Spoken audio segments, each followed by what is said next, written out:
Headquarters of common sense. Talk Radio. Let's talk to former British Army officer and, of course, former MP, Patrick Mercer. Good evening, Patrick. Hello, Kevin. Hello, absolutely. What's your feeling about this? I mean, they say it's to address unacceptable behaviours, and that refers to anything that falls short of the Army's values in terms of sexual harassment, bullying and racism. I mean, fine. But can you imagine the idea of tens of thousands of soldiers sitting there and, I quote, reflecting on inclusivity? What on earth does that even mean? I don't know. I'm absolutely with you on this, Kevin. I really don't know what it means. All I would say is tens of thousands of soldiers. I don't think we've got 10,000s of soldiers anymore. That's there is that, yes. You know, so, I mean, fine. But who exactly are we addressing? Because we haven't got an army left. Anyway, that's beside the point. There may be a need to train people to have slightly different attitudes in various different ways. What really gets me, and more to the point, what gets a lot of the serving soldiers and officers that I've been talking to, is that this is a great blanket thing which is going to sweep over the army. In theory, every man, woman, dog and child that's in the army will be told to sit down and talk complete nonsense for several hours.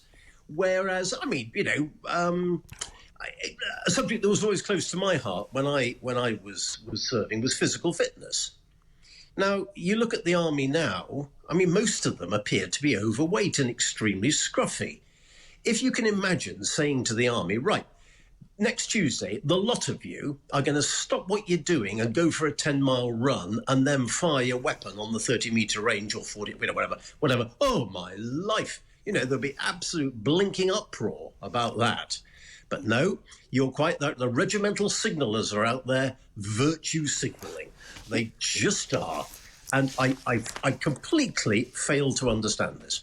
The man in charge of all of this, the inspiration for it is General Sir Mark Carlton Smith. Yep. I'd like to ask him face to face what he thinks he's playing at. I mean, you know, not to put too fine a point on it.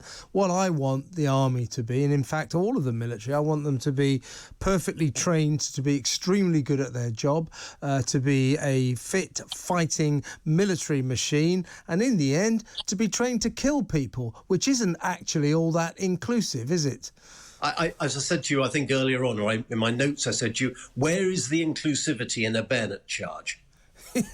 Exactly, or firing a bullet into someone. Well, I mean, the only thing inclusive about a hand grenade is that everybody gets a fragment, but that's the only thing you should be thinking about as a soldier, which is your ability to deter via being very good at killing the nation's enemies. That's what being a soldier is about. Now, that might not sound woke, that might not sound like I'm virtue signalling at the moment. That's why we've got an army. If you haven't got an army and a navy and an air force that is willing to close with and kill the enemy, get rid of them. Yeah, I mean, I tweeted that today. I said, once they finished reflecting on inclusivity, then they go off and kill a few people. These two things are not commensurate with each other. And to be honest with you, I do not want the Army, and indeed the Navy or the Air Force, to be infiltrated by soppy wokery. And this is just soppy wokery. It is virtue signalling. Aren't we wonderful people? I don't want the Army to be wonderful people. I want them to be good at their jobs. That's a matter of national defence. Look, currently we could have another debate about this, but we're staring down the barrel of quite a lot of Russian weaponry that might or might not get involved in a shooting war. Now, have a look at the Russian troops that we may or may not have to face. You don't see no wokery there. You just don't. You don't see any fatties. You don't see anybody weeping because it's too chilly. Not a bit of it. They are quite clear what they're involved about. Look at their recruiting literature, for instance. They're about defending their country with controlled aggression and controlled violence. That's what I want my soldiers, sailors, airmen and Marines to be able to do. Otherwise, I really don't see there's any point in having armed forces unless they're good at killing people. And why do you think that the army, a man like, I'm sure he's a fine officer, General Sir Mark Carlton-Smith, feels the need to send these virtue signals? I mean, because, you get rather bored and used to companies and corporations virtue signalling how wonderful they are and how woke they are, but not the army. Why does he feel the need to do this, do you think? Well, Kevin, there's no question that the Army in particular, I can't speak as much as I can about the Navy and the Air Force because I wasn't in the Navy or the Air Force, more's the pity. But talking just about the Army, no question, it's a big, rough, tough and fairly blunt instrument. And that's what we want it to be. Maybe there are some forms of behaviour that need to be adjusted. But if you'd like me to be extremely cynical, the Chief of the General Staff is not going to be the Chief of the General Staff forever.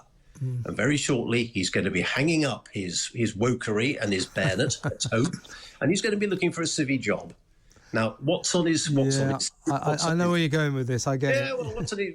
He can't say, well, what have you been doing for the last 30 years? Well, I've been marching fast and shooting straight.